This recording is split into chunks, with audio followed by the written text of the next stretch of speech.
Sam is playing a really complicated point-and-click adventure game right now. He's Monkey Island levels of It is 1992. There is no internet. If you want guides, you have to call LucasArts and pay $5.99 a minute. Podcasts, the 21st Century Radio Show. Two friends were hit by quarantine and found themselves bored in 2020. But they committed the one taboo among content creators. Never start a podcast because you're bored. Will they go mad? Give up? Or finish watching each other's favourite shows? Whatever happens, listen with care. For what could equal the horror of spoilers?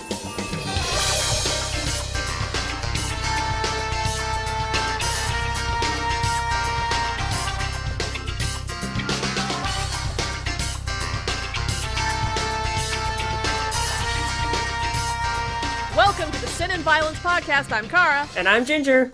And in this show, we will be discussing and doing somewhat daily recaps of the series Life on Mars and the anime Fullmetal Alchemist Brotherhood.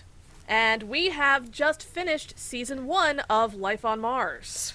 You know what? I just realized that we finished, quote-unquote, the first, quote-unquote, season of Fullmetal Alchemist Brotherhood, and we're now in, quote-unquote, Season 2. Oh, that's right. Theme song change. Oh, yeah, that's right. So we really kind of just very closely landed. Yeah. Boom. Connection. Bam. Yeah. Another connection that we have is delayed dad angst. Oh, yeah. Is a recurring theme of today's shows as well.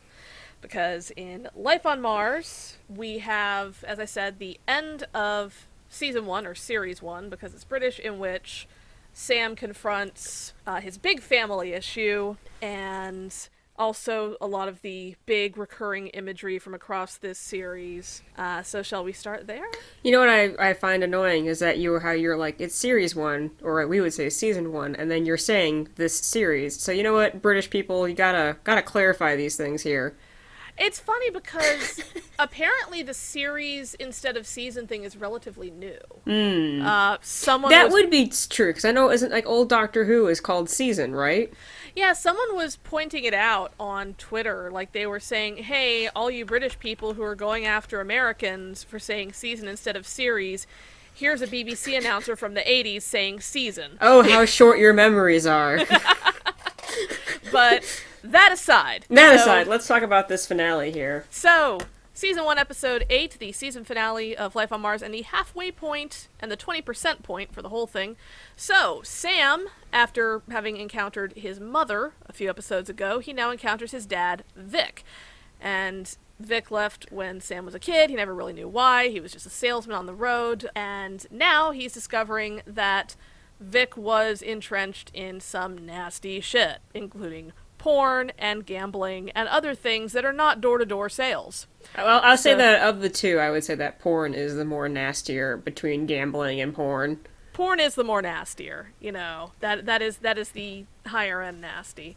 And Sam attempts to protect his dad for obvious reasons, to the point of sort of separating himself from the rest of his team in a lot of ways, to the point of, like, physically injuring them and just driving them off with what appears to be his crazy. By the end of the episode, after Sam has covered for Vic, hung out with him, tried to keep him safe several times. They played soccer together. They even played soccer. They played soccer, and I will go into a point of that later because there are some things in that scene that just hit. Okay, here we go.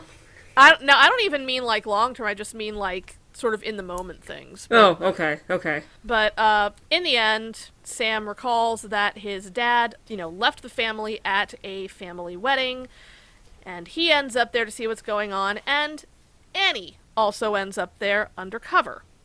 And Sam, as he is pursuing his dad through this forest, we see it start to overlap with these visuals that we had at the beginning of the season of the kid going through the forest, someone attacking a lady in a red dress, the blurry images he saw. And, Annie's wearing a red dress. Cue my ever-present prediction that dear sweet Annie is going to die soon. Like, that was just my ever-present thing. And so, I see Annie in the red dress, and I go, no! And it's a series finale, so it's entirely plausible! So it turns out what Sam was seeing was an early repressed memory of his father attacking an undercover policewoman before taking off. Sam cuts in, as does Jean, and Sam does attempt to let his dad go. Now, he's trying to decide what to do because he thinks, if I make the correct decision here, I will wake up. And we're getting this sort of back and forth with the hospital sounds. Sam finally, as his dad is talking him into sort of, hey, you can't put me in jail, that'll be bad for my family. Sam hands the gun back, which Vic then turns on him. Sam, I guess, had a feeling this was going to happen because he had unloaded the gun. And then he lets Vic go, and that's where the season... Actually, no, where the season ends is Sam feeling like shit and saying, I want to go home. And Jean's like, no, you can go home later. And they all decide to go to the pub. I'm going to still continue on my thesis from a few episodes ago that this is definitely Sam is in purgatory or hell. Like, this is, I'm still holding true to this prediction. I am writing this on, and I only have one more season to go until I find out if I'm validated or not. But my theory still holds true. First, I'll go back to the thing that you mentioned of Sam and his dad playing soccer. This was a moment when they were waiting for a phone call that Vic was going to get from these guys who were allegedly forcing him into all this bad behavior. So they had this long time they were waiting at this payphone, and it was just sitting and waiting, and then Sam is like, after having done plenty of awkward things around his parents, with this sort of, I had a horrible childhood where I didn't know my dad ever type thing, he finally sort of gets one right, and he's like, hey, bro, I got a soccer ball in the car if you just want to, kick it around for a while. And so they play soccer together. And it's really sweet, and it's really cute. And my favorite thing right now is knowing that any British viewer, or any really non-American viewer who's listening, is going absolutely bonkers that we're calling it soccer. Football. No, soccer. It's called soccer. But the one little tiny thing that got me, and like I said, this is an in-the-moment thing, is when Vic was, congratulating him for a good kick and called him my son, which is a British thing. Oh, it's like, okay. all right, my son. That's a sort of blokey thing. Okay. But he says my son, and Sam just kind of stops and smiles, and it's like, oh. It was this very sort of sad, sweet little moment. Mm-hmm. I can't recall if I'd noticed that before and it slipped my mind or not, but it's like, aw. So what I thought was interesting with this episode was, I took a few different notes, so there's obviously different things to talk about. Sure. But when you're dealing with this, how do I put this? So let's call it a time traveler genre trope, and especially if the consensus seems to be that whatever the hell's going on, Sam interacting with his parents, for example, is not ruining anything. So whatever, we'll just accept it as it is. And I was just waiting for somebody to really call it out, because he was acting really weird around his parents. And I was just waiting for it to happen. Mm-hmm. And in a way, though, I'm glad it didn't happen, because I was like, this is this whole thing where part of viewing this show and digesting this show is knowing that, no, it's not just simply a time-traveling show because Sam is in a coma. So we don't really know what's going on. Or at least I don't. I don't have future vision right here. I'm not going to go read spoilers right now. But, we don't know what's going on. And so, I'm thinking... Right. Oh, this is a subversion of time travel or tropes, but then you're like, well, maybe it's not, because we don't know if we're actually in a time traveling show, so that doesn't really matter right now. But I also just thought it was really interesting because, as we were talking about, Annie is, believes him, quote unquote, just trying to be nice to him, basically. And that scene that got me the most was when they were in the house, I think, waiting for them, and he says... yes. I have the key. And she goes, well, yeah, everyone puts a key there. And then he says, well, open that music box. It's going to play insert specific song here. And it does. And Annie's she opens it up and, is, I don't know, stressed out, angry that it does play the song. And she's like, well, clearly you know that because you were in here wiretapping the phone. Yeah, or clearly you're a stalker, Sam. Sorry, It was this moment of the Ace Attorney case where it's like, well, clearly you know what's in here because you were here last week. Oh, yeah. and because you're the murderer. So, of course, you knew that the houseplant was named Charlie. So, The one that got me the most, that I was genuinely thinking something was going to happen, was when Sam is being weird and goes off and sniffs his dad's jacket. Yeah, it's like, you got that weird sort of double vision where you're like, I get it, you're having a kid moment where the last time you saw your dad, you were like 4? And you literally have next to no memories of this man, and you're trying to get whatever you can while you can in this weird place. I get you. Still weird. Yes, I was just waiting for someone to be at the top of the stairs being like, Like, Inspector? are you okay?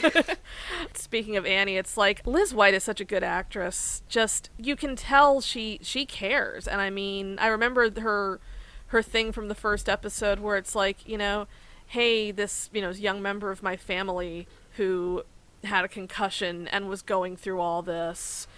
And she's worried, is the thing. Whether she believes it or not, whether she sees these moments where maybe she's starting to think it, but it's this concern. Mm-hmm. And it's like, you realize more than anything, she's just very scared for this guy. She wants to help, and she genuinely does not know how, which is very believable.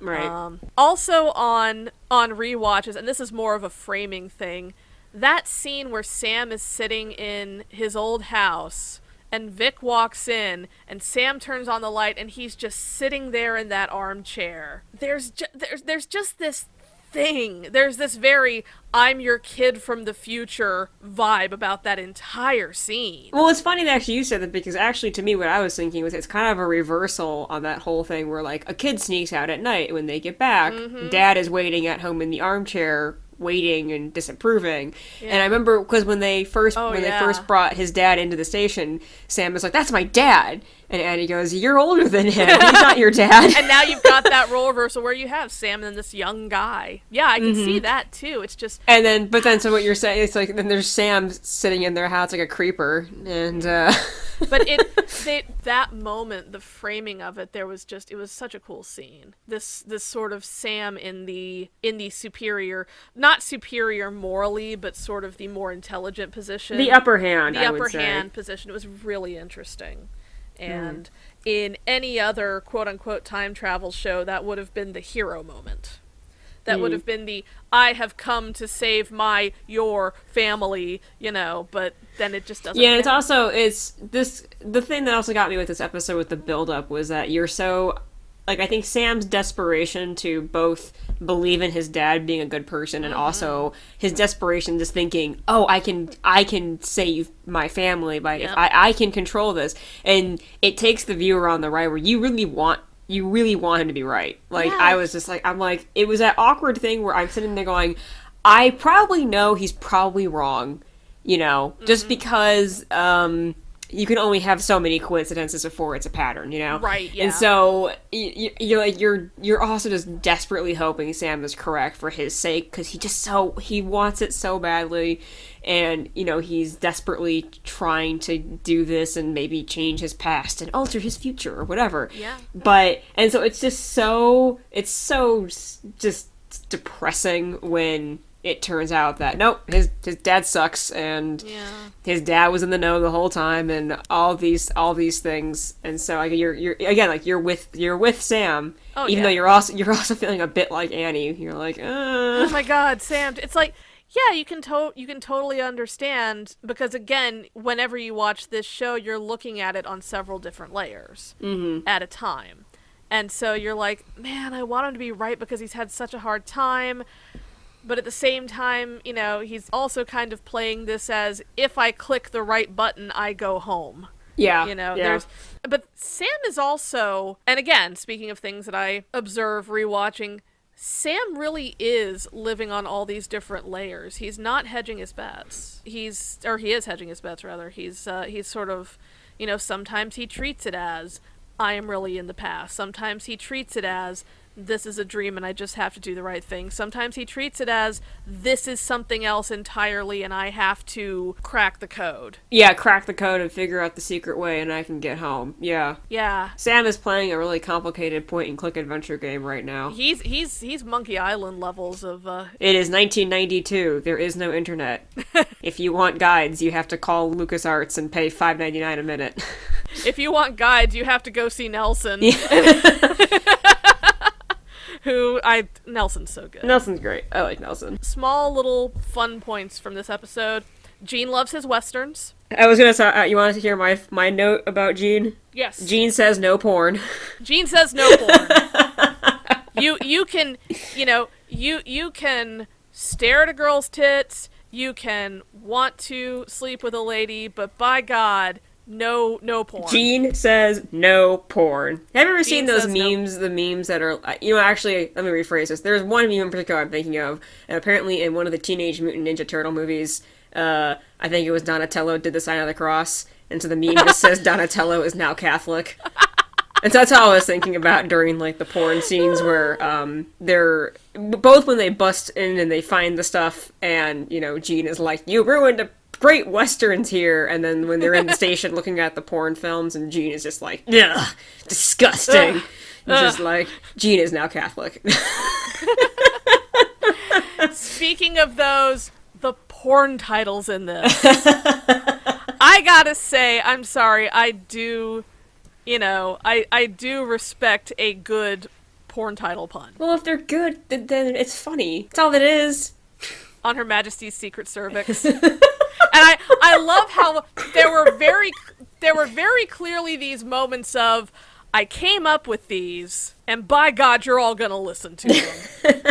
Like there was literally a scene where they're like busting in this place, like, oh, hey, they've been coming up with more titles. Let me. Yeah, you can tell it was one of those, like, either the writer writing down stuff one afternoon, or like a writer's room, pitch room kind of a thing, where everyone just spitball your ideas of porn pun titles.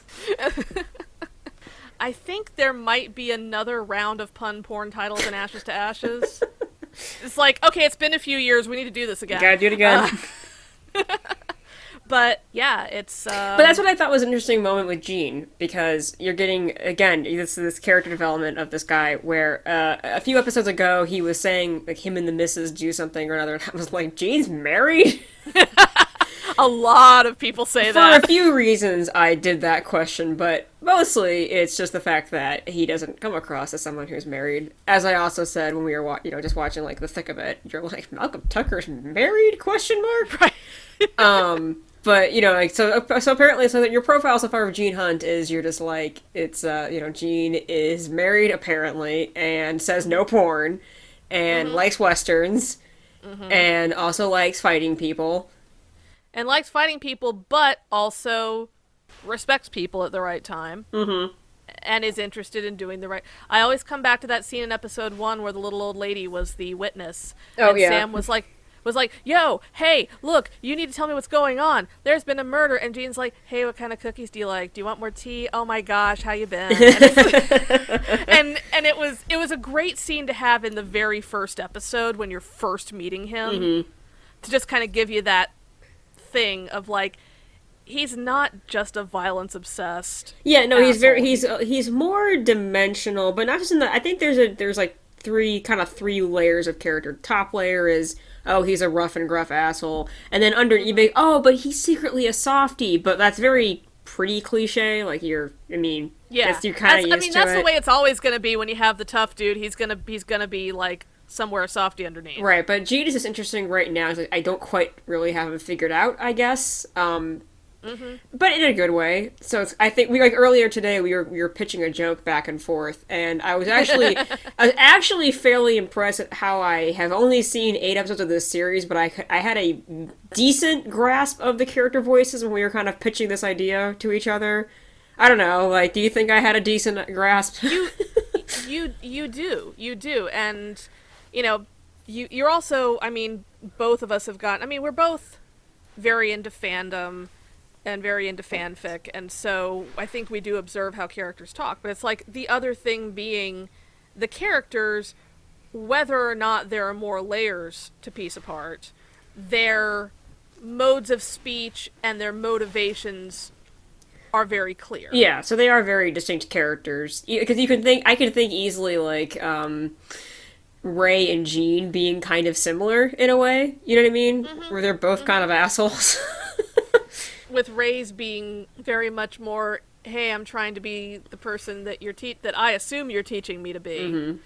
And yeah, I mean, even Ray, who's had one episode out of 8 to show anything what he's like, even him, you're starting to get a view Right. of what he is. So yeah, they've done a very good job of defining these characters. One random note. I have no idea when I can say this. I'm just going to say this right Sure. now. Was Go for it. so the episode happens. I mean, now it's very building and building and building, and the horrible truth comes out that Sam, your dad really was a bad person. Sorry. Womp womp. And so they go to this wedding, and when the wedding is happening, the Life on Mars song starts playing, and I was saying to you like, I hear the theme song. That's how you know something dramatic is going to happen. I was like, that's how you know the giant robot's coming out. Although I was hoping the song was going to last a bit longer. Like it was going to carry on into the dramatic scene. But I think what I thought maybe there was only like 10 minutes left of the episode, but there was more like 15. So that'd be a really long, drawn out thing with the song. But no, sadly, the theme song did not signify a giant robot, which is exactly what this show needs. Everything is better with giant robots. This is true. I don't know, maybe in final chapter, we'll see. Oh, yeah, true. There's more coming. It's never too late. We'll just put, hashtag Life on Mars. Can you please put a giant robot in final chapter? It's never too late. I don't know how or why, just humor me here. But during that Sam runs off after his dad. His dad's left and Annie's left, and Sam's like, oh no, I gotta chase these guys. And that's when I said, like, chips on the table. What I thought was gonna happen, I said, chips on the table. Sam has to choose between saving Annie or killing his dad, and he kills his dad or something like that. And like the real truth is that no, Sam, your dad didn't run away. Your dad is dead. That's not what happened. Sadly. No. Part of the frustration of Sam as a character is that he just does things, and about 5 minutes ago you gave up and you were like, Sam, please stop, but Sam still keeps going. No, he just keeps going. You were done with it, and Sam is like, no, I still believe. What ends up, how did that whole sequence play out? So, because Sam's dad has a gun. Sam's dad has a gun. And he realized, I believe, that he realized that Annie was a cop, undercover cop, and he was like, no, they're not gonna take me back, because a lot of the point of what was going on is, Vic talked about how he felt unsafe, and the idea was, well, we're going to put you in the police station where you can't get hurt, and he's like, no, and right. That's when you start to realize, okay, there's more to it than this. Yeah. He tries to do this whole guilty thing with Sam. Yeah. Because did at one point Sam had the gun and then he gave it back to him? Yes. Yeah, that's Sam. There's he's getting the hospital noise. It's like he's waking up. Oh yeah, that's come on, right. Sam. And then Vic is doing the same, come on, Sam, and it's like echoing each other. Mm-hmm. And it's like this sort of, you can do it, I know it, and Sam hands the gun over and Vic just immediately click. Right. Like right at his dang head, and Sam just says, I had to know. Yeah. And he just empties the bullets out of his hand. Mm-hmm. So, yeah. So then he goes on this whole thing about Vic, much like Ray in the last episode, did not want to take much responsibility for his actions. Nope. And the line I have written down was when he was doing his whole thing about, he's telling Sam, what's the better option? Either you arrest me, and, my poor family is harassed, and my son is made fun of, that his daddy's in jail, or you let me go and I just run away. What do you want to do here? But then he was saying, you ruined their lives. And I'm like, whoa, back up. Back this up. No, sir. You made these decisions that ended up ruining their lives yourself, okay? It's like, yeah, no, it's I think we can all come down to, if you had not done the things, then we would not be here, there would not be cops after you. Exactly. Cops are doing their cop job. But yeah. But, that whole, so he lets him go, right? Yeah, he runs away. Sam's dad, Vic, runs away. And when he goes back to the community center, and his mom is like, well, what do I tell my boy? And Sam basically repeats back to her what she told him when he was a kid. Mm-hmm. Like, say he's on the road. Yeah. Say he's on the road, but he loves you very much, and blah, blah, blah. So all the stuff that he was told. Is this, at the end of the episode, was that when Sam did the weird hand on the face thing to Annie? Yeah, and she was kind of like, I only say it's like, listen, listeners, I usually like this trope. However, it was just the fact that Sam's been really weird the whole episode, and Annie's, like, increasingly unsure of him. So it came off as creepy instead of sweet. The face that Annie made when Sam put his hand on her face is the face that my guinea pig Hi-Fi makes when I try to pet him. Which is this sort of scrunched up, pull his entire head back into his shoulders kind of. Scrunched up, I am uncomfortable. Like, Please stop. It's like, I know that technically you mean me no harm, and I actually probably kind of like you, but I'm not feeling it right now. But then, so right after that, though, when Sam goes to the cop car squad, and I just have this thing about particular group shots. Sometimes things just hit. They hit the umame of visuals. Yes. And it was just that shot of seeing Jean and Ray and Chris hanging on the back of the car. Yep. And they're just, like, chilling. And, you know, Sam walks up, and there's something about that shot. I just loved that shot. Yes. And we're getting to this point now with the show.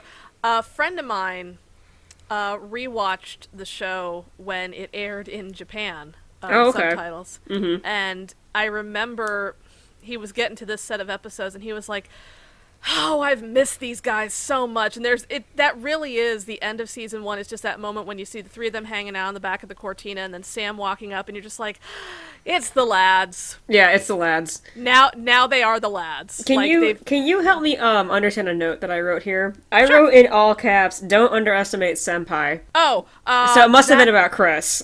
That was about Chris something that Chris was thinking or saying about Sam. Or no, Sam said, don't underestimate me, and Chris is like, I don't. Yeah, that was it. Yeah, I don't underestimate you. I felt that worthy of note in all caps. And I forgot what it was 24 hours later. Yeah, no, don't underestimate Senpai. So, but yeah, then they decided to go to the pub. And Sam, as far as we know, Sam is still where he is. Sam is still where he is because we have a second season. This is true.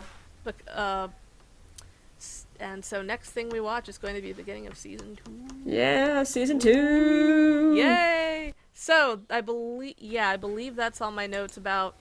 I believe that's both all our notes about life on Mars. Yeah, pretty sure. So that's the violence onto the sin. On to the sin. So our episodes today were episode 15, The Envoy from the East, and episode 16, Footsteps of a Comrade in Arms. Forgot how long these titles can be sometimes. So, episode 15 is the introduction of characters, as I mentioned previously, that were never in the 2003 anime series. So if you've only seen that one and you've never read the manga, these are totally new people. We get introduced to Ling Yao, and he has two groupies. No, he has two bodyguards. And then we get introduced to Mei Chang. Ling Yao, he meets Ed and Al, and they're in Rush Valley.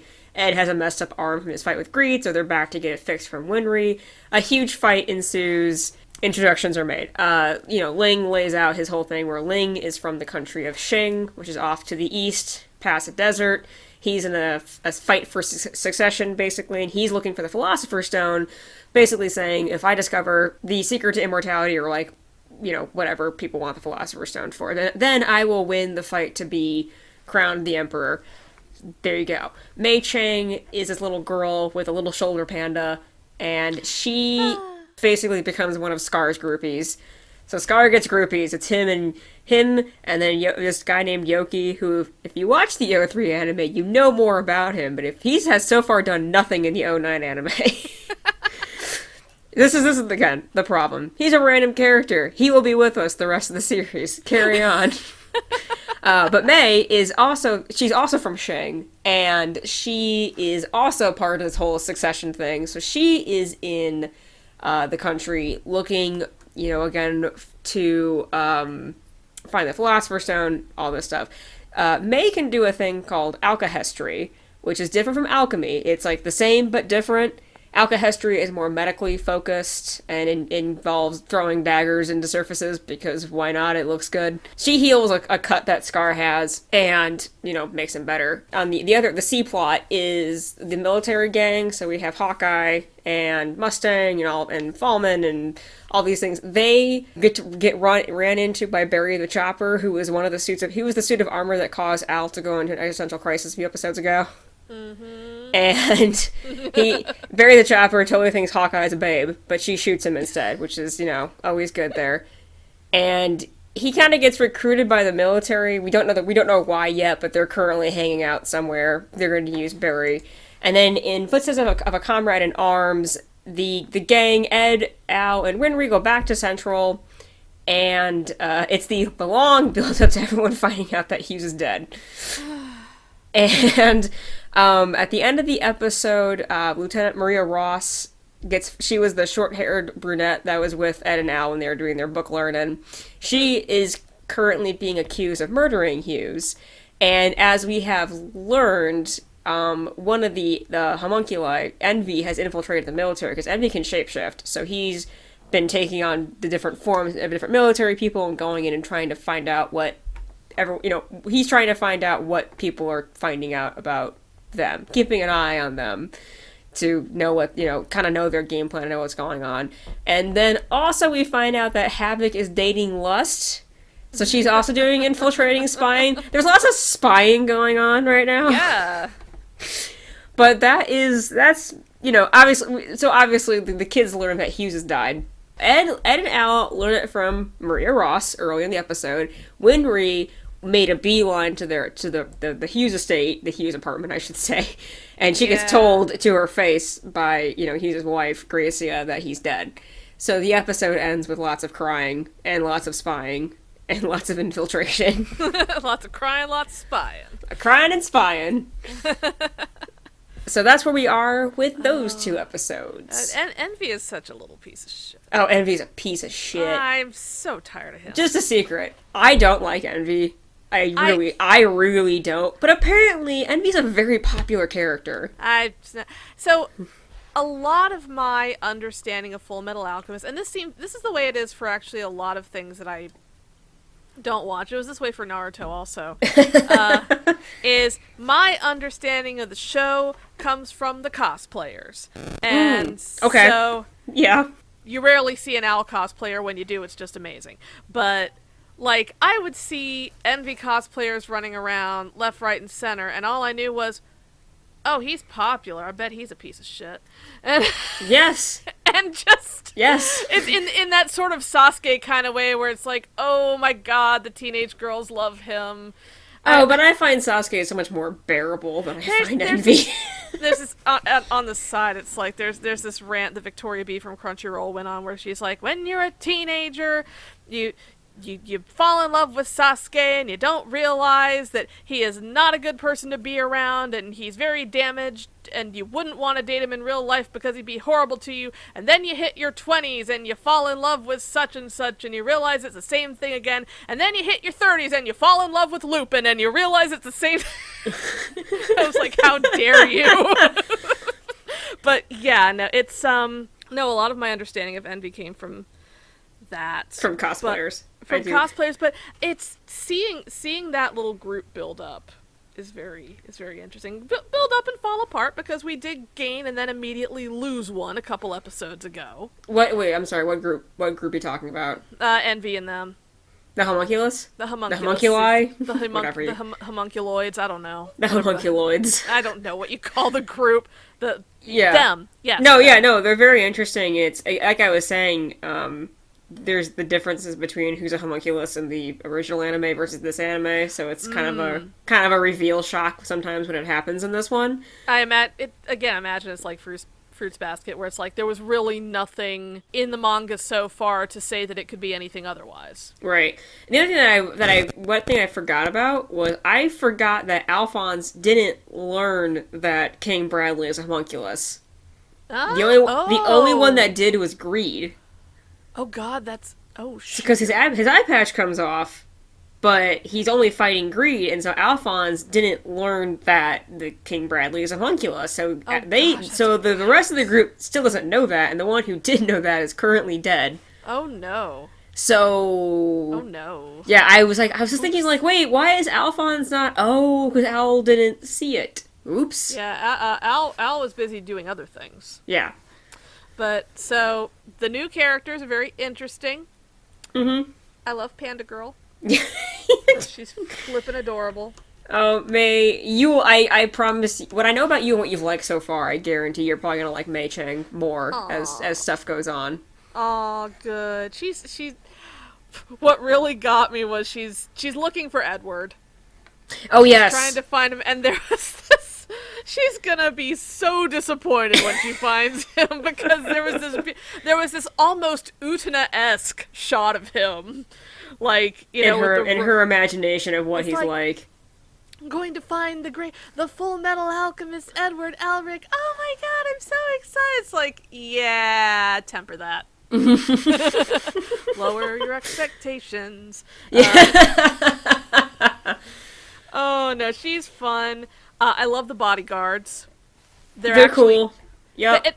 When I first saw them, I kind of just got like rando Naruto vibes off them. But then when you like unmask them and you see who they are, it's like, oh, they're not just random. They have names too. They have names and they have personalities, and I like them, and they deserve a much better job than they have. Again, it's really funny when because like what you're saying, and I'm just sort of like, Well, yeah, I mean, for all I know, they're mass murderers, and this is their, community service. I don't know. From what I've seen, I like them, and this is anime, so finding out they're mass murderers may not. Maybe they're good mass murderers. Maybe they're okay. Maybe they only mass murder bad people. Who knows? Yeah, exactly. I loved the scene with Hawkeye where she's out walking her doggo. Oh, and then Barry the Chopper shows up. So the thing about Barry's a suit of armor bound is a soul-bounding suit of armor like Alphonse, and so he shows up and he's going to attack Hawkeye, but she, being the badass that she is, and her specialty being firearms. Everybody in Mustang's group has a specialty, and Hawkeye's is Hawkeye. You might have noticed from the name. Her specialty is gun. Her specialty is gun. Yes.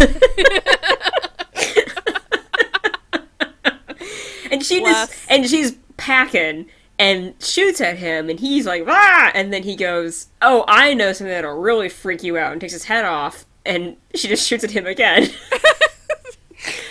I like that it all starts with she just very calmly drops the dog's leash, and the dog just waits. Yeah, the dog, he just waits. And then just bam, bam, bam, bam, bam. And I was kind of like trying to go quickly through the summary, but what happened, Sure. they capture him, and so Mustang, during the 2 episodes, he's been researching, trying to follow the trail that Hughes was on, to try and figure out, well, why was Hughes murdered? Kind of crazy that Hughes was murdered. What was he looking into? So Mustang is becoming obsessive about trying to find any information. So they capture Barry the Chopper and like tie him up and take him to a warehouse, and the whole gang is trying to find out more info, which is why Fallman, who's the guy with the white top and black sides hair, he gets delegated to basically babysitting Barry the Chopper. And, goes to deliver some groceries, basically, and they're just, Barry and Fallman are just playing chess, and Fallman is just wanting to die. He's done. He's over it. I love Barry, who's like, can I go chop someone up? No. Oh, yeah, he's like, Barry's like, it's nighttime, let me out. I can't just go chop somebody up, not just one person. It's like, no. Well, can I see Hawkeye? Maybe I could chop her up. She seems nice. And it's like...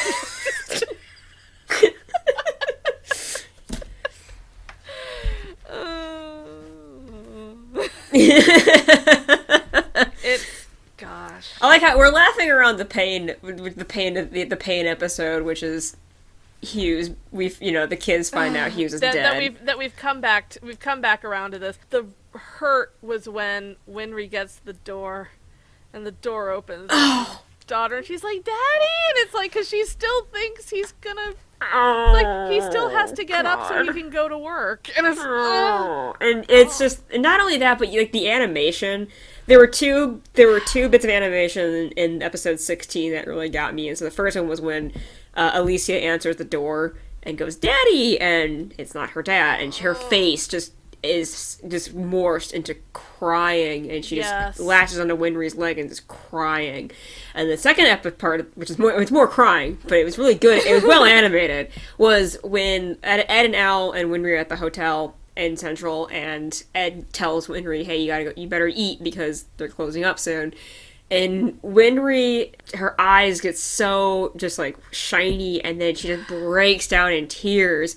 And we've all seen anime, you know, crying comes in many shapes and sizes, but this was just so, like, the transformation of her face was so well done. And it actually struck me physically in this, like, this, like, actual grief. And or, like, how she just broke down crying about it. I have noticed that this is a really beautifully animated show. Oh, it's so pretty. I have no idea, because I wasn't watching it as it came out, how much of it was sort of, it always looked like this, and how much of it was DVD reanimating, because... One thing I did notice, I can't answer that question, but one thing I've come around to is, when I originally saw this, and this is probably way back, I thought it was kind of, it looked sloppy in a way. I thought, like, certain aspects I thought were, like, weirdly rendered, and it's because if you look at buildings, for instance, in this show, the thing, like, windows won't be drawn exactly square, or like there's not always straight lines on buildings, and just odd details like this. And at first I was kind of like, oh, it's kind of weird and sloppy. And the other thing being, backgrounds and elements will have kind of like brush strokes and like very rough textures. Yeah. And the thing is then the other day I was looking through my FMA manga art books, and I remembered, oh, wait a minute, like, Haruo Arakawa, she did traditional painting for her work. Like, she drew the manga, obviously, but all the promotional art that she did, she painted all of it. All of her colors are painted.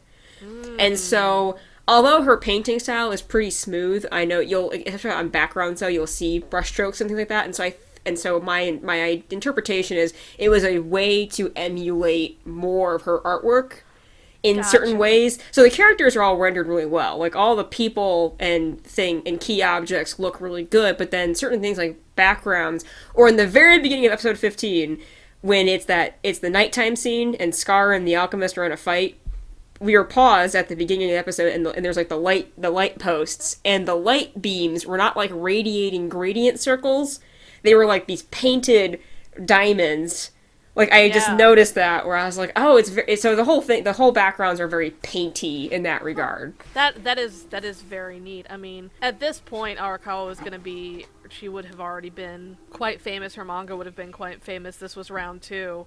And, you know, I think of when they tried to do something very similar to what you're describing, which is, Are you thinking of Sailor Moon? I'm thinking of Sailor Moon. Well, I think the difference was exactly what I just said, which was the characters in FMA Brotherhood are all well rendered. Exactly. And they put the painty things in the background and the scenery, which is where you can put those things. Whereas Crystal, I think, made the mistake of, let's make the characters exactly like the drawings. Which, when you're trying to animate them, just doesn't work. Right. But yeah, no, it really is. It's a gorgeous show. Like, I will be sitting there watching, and it was a few episodes ago. I can't remember how many, because this particular shot happens a lot. It was Edward on the train. And he's just sitting there, looking out the window, and, you know, the window's slightly open, and his hair is kind of doing the thing, and I'm like, oh my god. This is real. This little moment... This very little pointless moment is so beautifully animated, and that I love that. My favorite thing, and this is with any anime, but, you know, it's especially here since it's, you know, sort of where I am right now, it's what I'm invested in, is like, I love to see a show where tiny quote unquote pointless moments get that care. Yeah. And, you know, in the end, I don't care whether it was at airtime or on DVD. I don't. That's just my industry curiosity. But right. I look at how pretty it is. I'm like, I am almost certain it could not have gone to air like this. There's no time. There's just no time with an someone come prove me wrong. I would love to be proven My wrong. only question, this is me not knowing anything about the industry, and I would guess the answer is no because of Sailor Moon, but would there be any weight to it being sort of a quote-unquote, like, I don't know, a prestige series, or like, you know what I mean? Actually, maybe. Honestly, because Sailor Moon production was handled kind of oddly, and there was so much... That was very much the first couple of seasons for Sailor Moon. When they got into S and Supers... Well, actually, no, they're going into S now for the movies. Mm-hmm. Sorry, they're going into Supers now for the movies. They just did S. When they did a couple of seasons the way you saw it, and then they went and they brought back the character designer for the 90s series. Mm-hmm. And they brought her in, and they said, can you adapt this... The manga, the very willowy manga style, but can you make it not suck to animate? Can you make it not bad?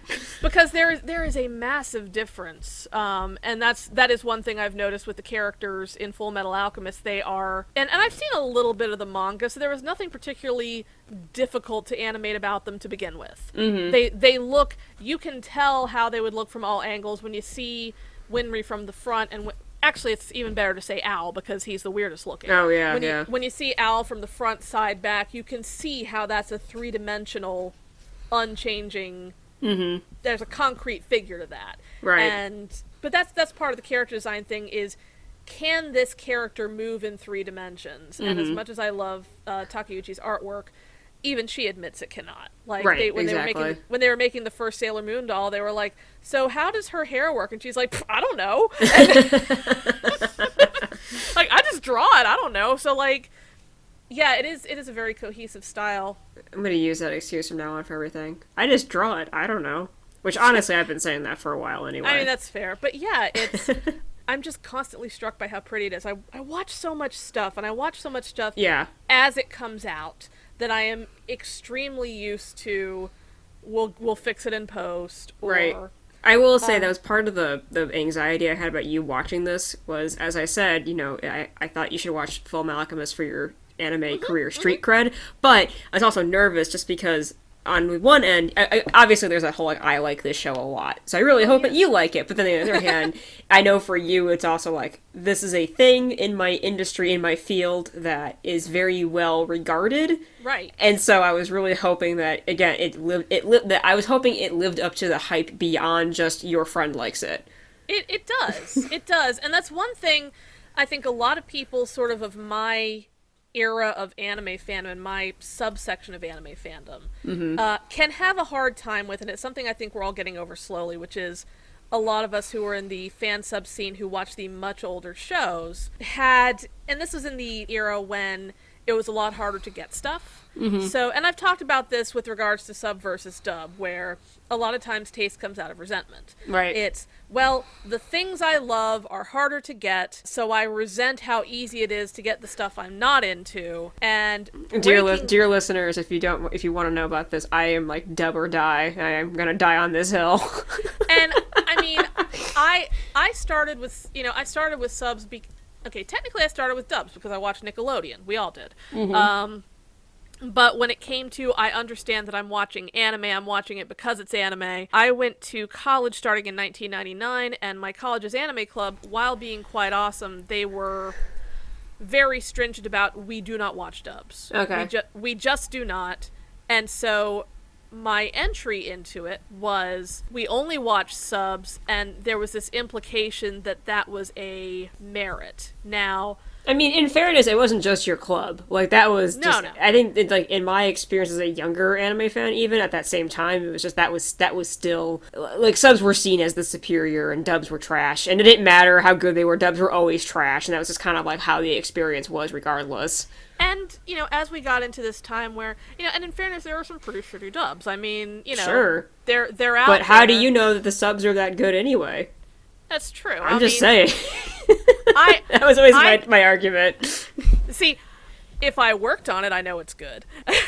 Oh, okay. Okay. See, but I don't do it anymore, so I guess I don't. But no, it's something that I think a lot of people in my age group, we are coming around to dubs. Mm-hmm. And so what'll happen is we come around to, hey, watch the Cowboy Bebop dub. It's so good that the creator sort of retooled how he writes Ed in Cowboy Bebop. Right.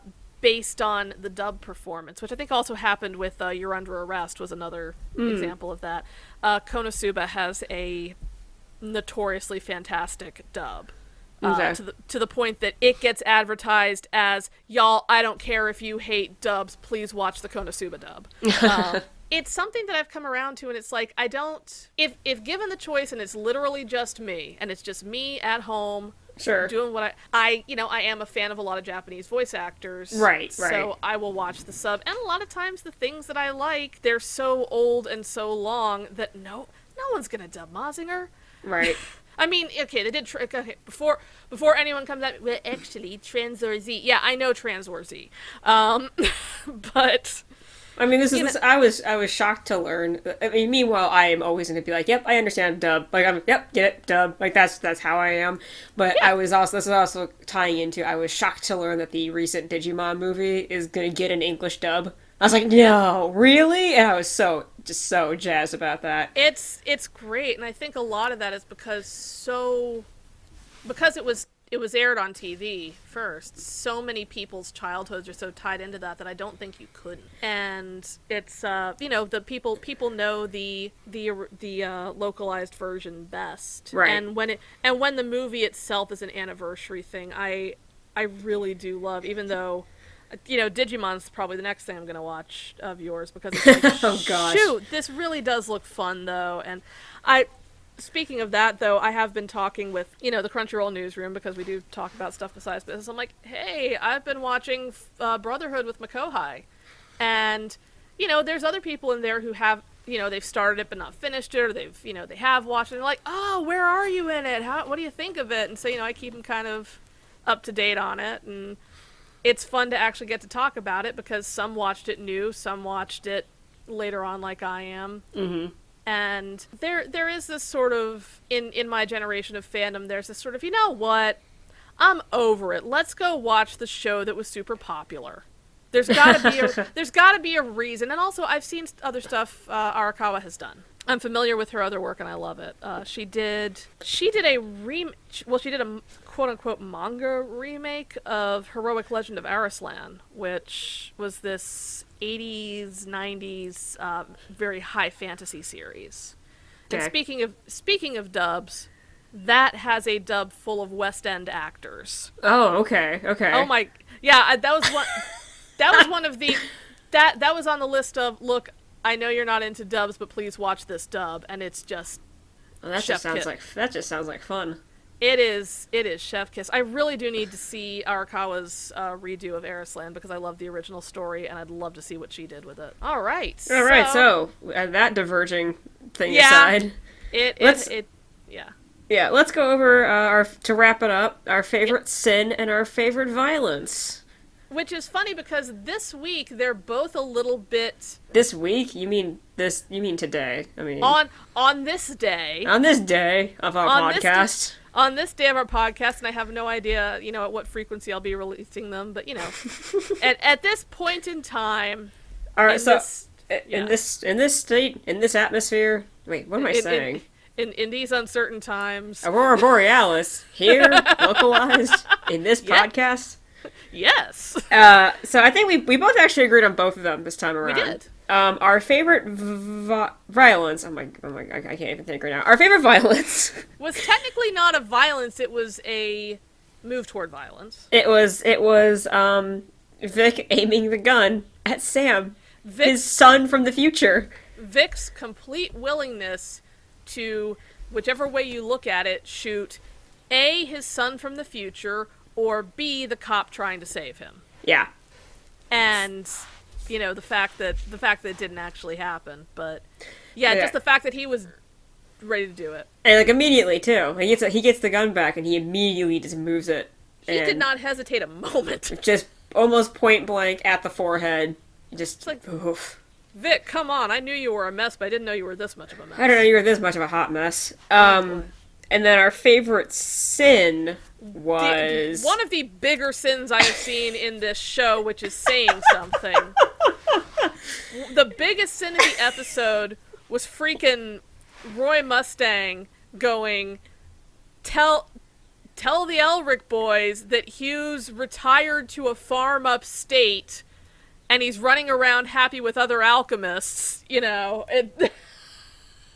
Not just that. No, you're making it sound like he tells somebody to tell them this. No. Mustang says this to their face. That's right. He does He's say it like, to their face. You know, My they're bad. like, "Where's Hughes?" And Mustang is like, "Oh, he retired to the countryside with his family to go carry on the family business. And everything's great. Everything's great and wonderful." And Hawkeye's looking at him like, "What are you saying?" And then later on, when it's like... Later on, Ed and Al run into Maria Ross. And I keep saying like she has one name. Her name is Maria, last name Ross. So they run into Ross and they say, "Oh, like she's depressed because she knows Hughes is dead and it's the other brothers." And they're talking like, "Oh, he's just out in the countryside. Everything's hunky-dory." Like, I sure would have liked to say goodbye to him, and she's like, yeah. And what did she mentioned something like, "Oh, they promoted him," and he's like, "Wow, they promoted him just because he retired." And there's just a look on her face. And then they're like, wait. But I am glad she finally just goes, "No, he's dead." Like, she does tell them, like, "He's dead, boys." Yeah. And then Ed especially has an emotional breakdown, and they go running off. I remember the minute Mustang was like, "Yeah, no, he's in the country now." I'm like, Roy, it's gonna come bite you in the ass in a few episodes. No, not a few episodes, a few seconds. A few now. It's like, I thought that this was gonna be like a boomerang thing, like, over the course of a couple of, you know, installments, but no, that just came straight back. FMA does a lot of things to subvert your expectations. It sure does. On a regular basis. So I will say, the thing is like, they couldn't have prolonged that for too long, because I think the plan was, Winry's over at the Hughes house, at Casa de Hughes. We have to go see her anyway to get her later. And so I think that was part of it, was they can't have boomeranged it too far. They boomeranged it for like half an hour. Yeah, if they run into her, it's like, "Hey, where are you crying?" Right. All he did was move. So, yeah, I do like that our violence of the week was not a fist fight, and our sin of the week was not alchemy. I wonder how often will we hope to say that. Probably not. I mean, I'm looking ahead at our next episode of Life on Mars, and not often. Yeah, I'm probably the same for FMA, too. Just, you know, breathe in the fact that it's actually, don't breathe it in. It's terrible. Just quietly observe it. Quietly observe it and go... And go, That wasn't nice, Roy. That wasn't nice, Vic. That's very good of you, Roy. That wasn't very cash money of you, Roy.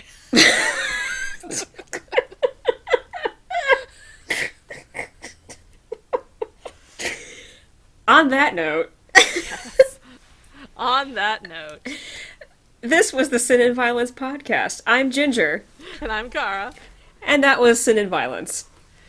The podcast of Equivalent Exchange.